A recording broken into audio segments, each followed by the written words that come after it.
Today we are in Joshua 4. I have the privilege of continuing our series today. And as Sam read, we meet the Israelites at a pivotal moment in their journey. Like God had just performed this amazing, miraculous act on their behalf. Like he had stopped the flow of the river so that the people could cross over on dry land into the promised land. So we can just imagine the emotions that the people will be feeling at this time. Like they had just witnessed something amazing. God has stopped the river from flowing. They would have heard all the stories from their parents, right? The stories of how God parted the Red Seas, and now they were living in a similar moment. And then we can just also imagine just how overwhelmed they would have felt at being the generation that finally got to inherit the promises that God made to Abraham. And as I was reading this chapter, over and over again, I just kept thinking to myself, if this was a feel-good movie, like I can just imagine the credits rolling at this point. Like we, the audience, would be watching the Israelites finally cross into the promised land as the music plays and the screen fades to black, leaving us to assume that they entered into the land and they lived happily ever after. But we know that's not the end of the story. So even though they were now in the promised land, there were many battles ahead of them. At this point in their journey, they would actually now be called to greater faith than they had in order to take possession of the land. So there were many battles ahead of them. There were much land to be conquered and many trials ahead of them. I actually have a map. Do we have the map? So this is, I was hoping it would be like a lot bigger and fill the screen. But this is the area, I don't know if everyone can see, where they would have crossed in, because it's about 6 miles from Jericho. And Jericho was the place, obviously, they were to have their first battle.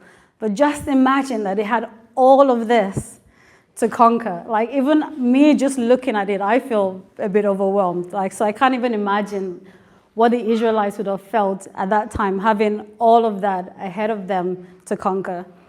And I think just on a side note, isn't it great that God doesn't show us all the battles that we're going to face in life all at once? Because, I don't know what would have done.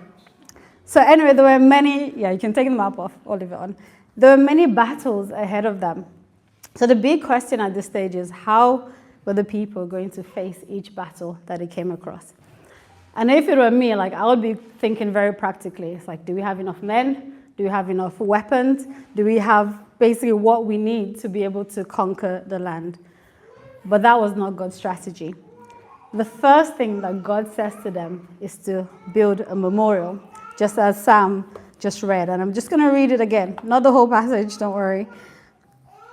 Just from verse 1. So when all the nation had finished passing over the Jordan, the Lord said to Joshua, "Take 12 men from the people, from each tribe a man, and command them, saying, take 12 stones from out of the midst of the Jordan, from the very place where the priest's feet stood firmly, and bring them over to where and bring them with you over and lay them down in the place where you lodge tonight."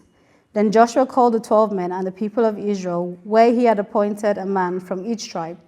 And Joshua said to them, "Pass on before the ark of the Lord your God in the midst of the Jordan, and take up each of you a stone upon his shoulder, according to the number of the tribe of the people of Israel, that this may be a sign amongst you. Like when your children ask in time to come, what do these stones mean? Then you shall tell them that the waters of the Jordan were cut off before the ark of the covenant of the Lord. When it passed over the Jordan, the water of the Jordans were cut off. So these stones shall be a memorial to the people of Israel forever."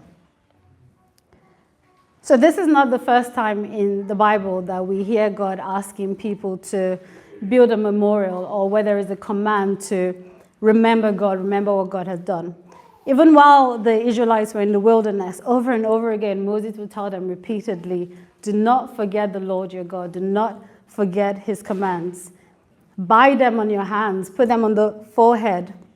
Teach them diligently to your children. Do not forget what God has done for you.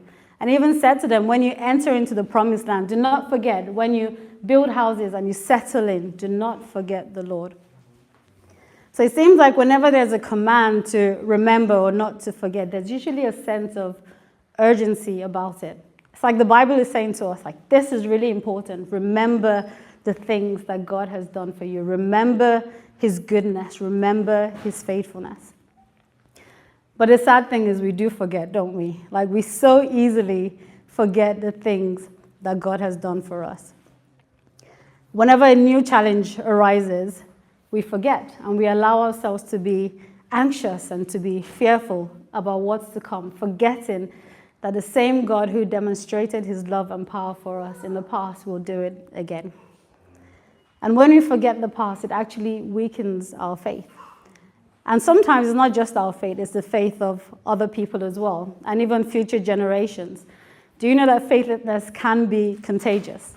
Like, we see this in the story of the Israelites. The first time God calls them to go and spy out the land, how many? 10 out of them did not have the courage to do that. And because of that, everyone else sort of backed off, and they spent 40 years in the wilderness because of their lack of faith. So God wants us to know his goodness. He wants the good news of who he is and what he has done to be passed on from person to person, from generation to generation, so that we can move forward in his purposes, displaying his glory to those around us. He wants the generation to come to know who he is, to know his glory. In Psalm 78, we read, he established a testimony in Jacob and appointed a law in Israel, which he commanded our fathers to teach to their children, that the next generation might know, our children yet unborn might know, and arise and tell them to their children, so that they should set their hope in God and not forget the works of God.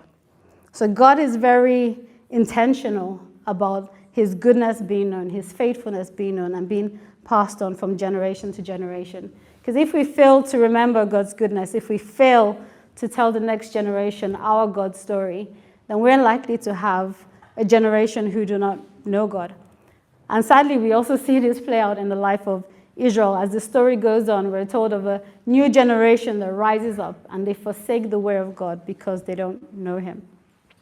So there is an urgency to remember, because when we do remember what God has done, our faith is strengthened and we find the courage to move forward in the things of God. So it's important to know also that the command to remember is not just about an intellectual memory. It's about bringing the truth of who God is and what he has done in the past, and bringing that truth into our present circumstances so that we can move forward in faith and obedience. So when God asked the people to build a memorial, to pick up stones, it was to serve to them as a reminder of all that God had done in the past, so that when the people of Israel came to face battle and opposition, they could move forward in faith.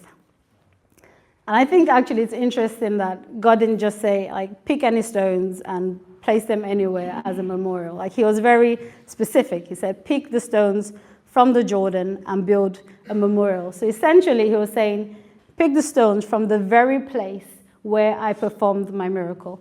Pick stones from the very place where you stepped out in faith and you saw my power at work.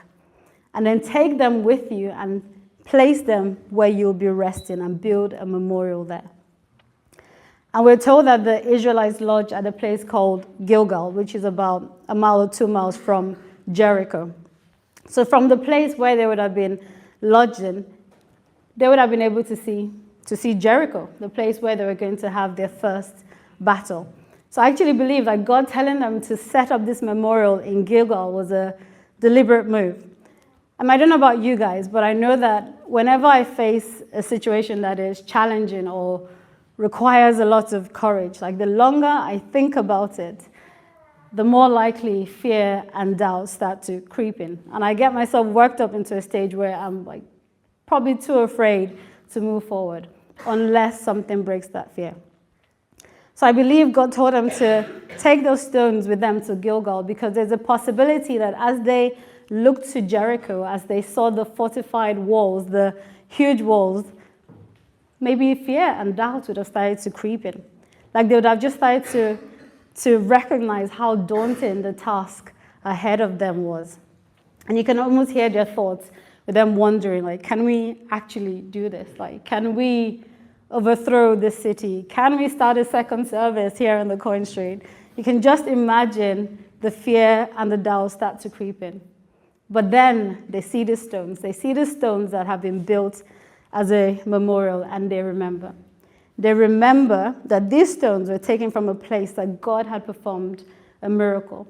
So they remember what he has done in the past. They remember who he has been in the past.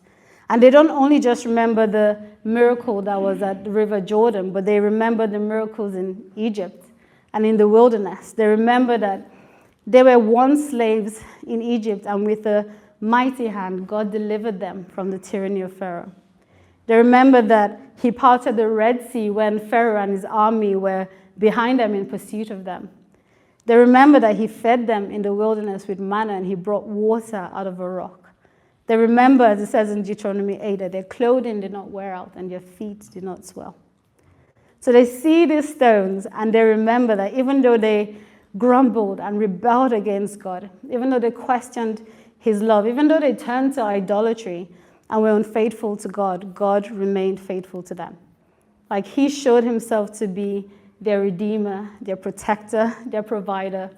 He went as a guide before them, as a pillar of cloud by day and a pillar of fire by night. Like, he showed himself to be a friend to them. And not because they deserved it, but simply because he set his love on them.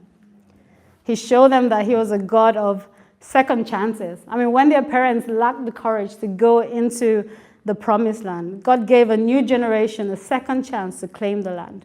So he showed them to be a God who keeps his promises, fulfilling the covenant that he made to their fathers, to Abraham, Isaac, and to Jacob, to give them this land as a possession. So they remember all that God has done in the past. They remember his faithfulness, and they bring the truth of all of that into their present circumstances to give them the confidence that this same God who was faithful in the past will be faithful again. And this same God will carry them through to victory. So we can just imagine that as the days and the months and the years rolled by, those stones would have been a constant reminder of God's faithfulness, of his presence with them, giving them the faith and the courage to face each new battle. And we all have memorial stones, right? We might not have physical stones, but we do have memorial stones, like our testimonies, our memorial stones. Like, wasn't it great to hear the testimonies of people today? Like, we're encouraged by those. So we're called to remember the past, not just so we can stay and live in the past of what God has done, but so that the past can catalyze and carry our faith forward. I know certainly for me, like, the things that have kept me going in faith has been remembering God's faithfulness in my life. And it has also paved the way for breakthrough in certain areas of my life. And it's funny, obviously today Daniel was talking about finances, like giving to the church. And there was a time where wanting financial security was an idol in my life. Like, I wasn't trying to be like a millionaire or anything like that. I just wanted to have financial security, which there's nothing wrong with that, just in case you're wondering. Absolutely nothing wrong with that. But when it stops you from moving into the things that God has for you, then obviously it becomes an idol. And I just remember, like, when I had just examples of how it was an idol in my life. When I had just finished university, my church at the time invited me to do what's called an impact year. So it's a year where you have some biblical and theological training as well as serving the church.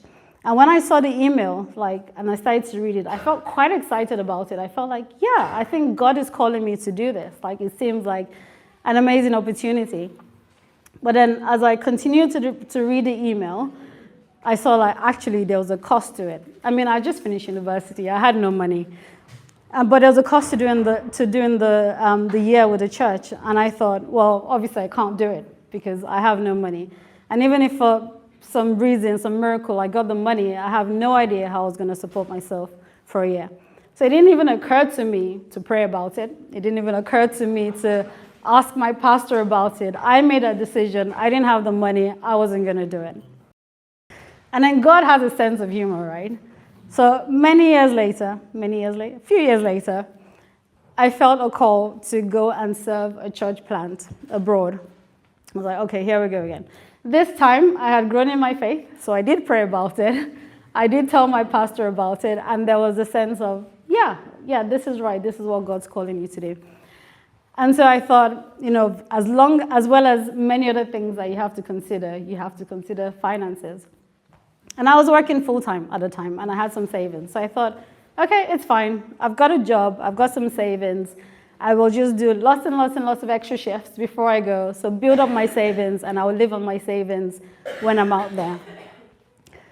But then God, or I felt, God was asking me to leave my job about 5 months before I went. And I was like, no, please no. So I was like, oh, okay, what do I do? I was thinking about how am I going to survive? I've got the savings, but if I leave my job, then I have to live on my savings. So it means I don't have any money to go. So I partially obeyed God, meaning I disobeyed God. Well, partially obeyed God because I did leave my permanent job. However, I registered on the bank, and for if you don't know, bank is basically like a 0-hour contract. So I could work for the hospital whenever I wanted, but I wasn't permanently employed by them. But then one day on a night shift, I heard God clearly say, I'm taking you out of here. So I was like, okay, I'm going. So that was my last shift. And obviously I had this fear and this doubt, what was I going to do for money? I mean, it's a real concern. It wasn't, I wasn't being silly in worrying about it. But I had to make a decision. It was either I was going to go and trust God, or I wasn't going to trust God and I was going to stay. So I decided, okay, my faith has been increased since the last time a similar situation happened. It's okay, I'm going to trust God. I'm going to go. But I had a backup plan. Don't judge me. I had a backup plan. I was like, okay, I've got when it came time to go, I had about 3 months worth of living expenses. So I was like, I'm going to go and set my mind that I'm going for a year, but I've got 3 months. And if somehow I don't get any more money, then I'm calling the bank of Mom. I'm like, Mom, please send me money. I need a plane ticket. I'm coming back to England. And that was my plan. But in stepping out in faith, even though it wasn't a perfect faith, God showed up. And I was there for the year because month by month, He provided. He didn't give me everything that I needed at once, but He steadily provided. And I was there for the year. And as a bonus, I even had some money to go on holiday. So it was amazing. But God provided. He showed His faithfulness to me. And so that year, for me, has been one of my memorial stones. So it means whenever there's a challenge in front of me, or whenever God is calling me again to make some, financial sacrifice, I remember that my security is in Him, that He is the one who will take care of me. I don't have to worry about it because He showed His faithfulness to me over and over again. And so that gives me that courage to step out in faith over and over again. So we all need memorial stones. What are your memorial stones? What are your testimonies of the things that God has done for you? What stories in your life give you that courage and the faith to keep going again and again? What stories in your life fuel your love for God and leads you to follow Him in faith? I mean, we all know that the Christian walk is full of great joys and great adventures. But we also know that it is full of trials and testings, of spiritual warfare and seasons of dryness. And while we know that God's presence in our life is real and is constant, there are times when the battles that we face make us seem like we're all alone. And in those moments, we need memorial stones. We need the stones to help us to remember who God is and what He has done for us. We need the stones to help us to remember His faithfulness. So I want to encourage you, if God has done something in your life, whether it's big or small, make a point to remember it. Write it down, put it in your journal, encourage each other with it. And if you're struggling to find memorial stones, then let other people's testimonies lift you up. Again, like we heard this morning with Esther and Claire and Miriam, let other people's stories lift you up. And if you're really struggling to find it, then we have a book full of testimonies, full of memorial stones. Let these stories encourage you as you read and you meditate on the things that God has done in the past. And let it fuel us to go into the future, to build our faith, to remind us that the same God who acted in this book will act again on our behalf. When we go to the book of Hebrew, we see the writer speak about the faith of Abel and Noah and Sarah and Moses and Rahab. People whose lives were inspirational, people who trusted God. And then he goes on to say in Hebrews 12, it says, since therefore we are surrounded by so great a cloud of witnesses. So he's saying, since we are surrounded by so many great testimonies, since we are surrounded by so many great memorial stones, let us lay aside every weight and sin which clings so closely, and let us run with endurance the race that is set before us. Look into Jesus, the founder and perfecter of our faith. So we have so many great testimonies, as I said, of God's faithfulness in the Bible. But we know that the ultimate testimony is Jesus. Like he is our living memorial stone. So as we continue our walk of faith, we look to Jesus. As we face uncertainties in life, we look to Jesus. As we face times of trials and battles, we look to Jesus and we remember. We remember that just like the people of Israel, we too were slaves under the tyranny of sin and death. But God, in his mercy and with great power, he came to rescue us. And in coming to rescue us, he didn't spare any expenses. Like he gave us his very heart. He gave us Jesus. He did not spare his own son for our sake. We remember that Jesus willingly went to the cross for us. And in his death and resurrection, he ushered us into a new kingdom, into a new inheritance, no longer to be slaves, but now sons and daughters of God, co-heir with Christ. And he died for us not because we deserved it, but simply because he loves us. And we look to Jesus and remember that we're not orphans, we're not alone in this world. He has given us his Holy Spirit who lives with us and lives within us, constantly pouring God's love into our hearts and empowering us to follow Christ as he leads. So every time we remember Jesus, we remember God's faithfulness, his faithfulness in salvation and redemption. We remember Jesus every time. That even though, as Daniel was saying, even though we walk through the valley of the shadow of death, he is always with us. And remember that we have a God who is powerful. Not just powerful, like he is powerful and he is a God of love. And he uses his power to work on our behalf because of his love for us. And every time we remember Jesus, we find faith for today and hope for tomorrow. We find the courage to move forward into all that he has for us. Because we know that the God who has brought us this far is the same God who will carry us through until we see his face in glory. So we remember. If you forget anything, well, don't forget. Remember to remember. That is basically remember God, remember his faithfulness, remember his goodness as we walk through life. Remember who he is, remember what he has done, because he is faithful, he is true, and he will carry us through.